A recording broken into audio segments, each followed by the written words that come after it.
in today's video, we are going to be drafting a kid's basic bodice block. It is so much easier than an adult bodice block. So let's just get into it. We're going to draw a line that is the size of the front body length, and we're going to label the top point A and the bottom point B. Then we're going to do half of our shoulder width plus 2 centimeters below A, and we're going to label that point C. Then to the right of A, we're going to do half our shoulder width, and we're going to label that D. We're going to copy that same measurement, and we're going to draw a line to the right of C, that measurement, and label that point E. We're going to draw a straight line from D to E. And we're going to go down from D 2 centimeters, and we're going to label that F. We're going to do our shoulder width divided by 6 plus 0.5 centimeters, and whatever that measurement is, we're going to go to the right of A, and we're going to label that G. We're going to connect G and F with a diagonal line. Then we're going to do that same measurement of AG. We're just going to add 1 centimeter, and we're going to go below A, that measurement, and we're going to name that H. We're going to connect G and H with the curve, and you can use your French curve to make this curve. Then we're going to find half of F and E, and we're going to make a mark at that point, and we're going to label that I. Then we're going to go to the left of I 1.5 centimeters, and we're going to label that J. Then we're going to find 1/4 of our chest width, and we're going to label that K. So because my daughter's 1/4 chest measurement was smaller than CE, I just extended that line by 1.5 centimeters to the right of EE, and I labeled that K. But you want to mark where your child's 1/4 of a chest measurement is. The good thing about creating your own patterns is that you can tweak it however you need to.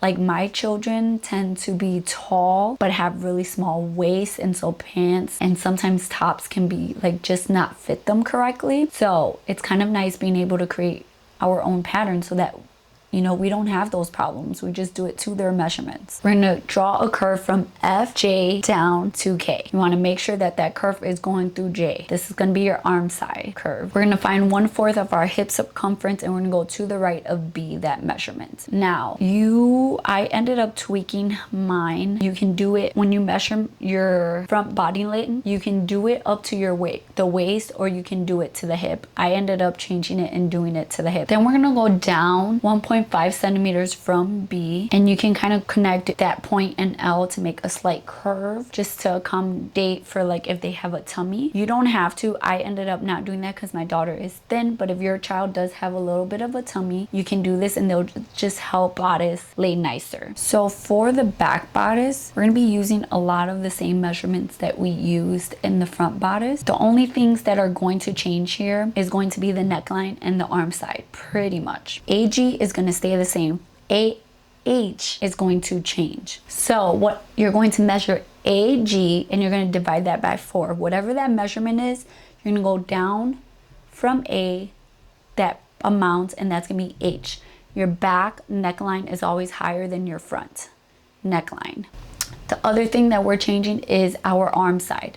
So J, instead of coming in 1.5 centimeters like we did in the front, we're gonna go to the left of I 1/2 centimeter. So we're not going the full amount that we went last time. We're only going 1/2 centimeter. We're going to connect those, and this is just gonna change your arm side, kind of like the shape of it. It's not gonna be as pronounced as your front bodice. Other than that, everything else stays the same.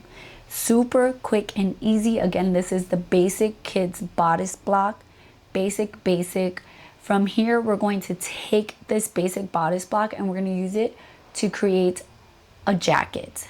I'm going to be making a jacket out of a blanket for my daughter, and I'm going to show you how to make it. This jacket is going to have drop shoulders.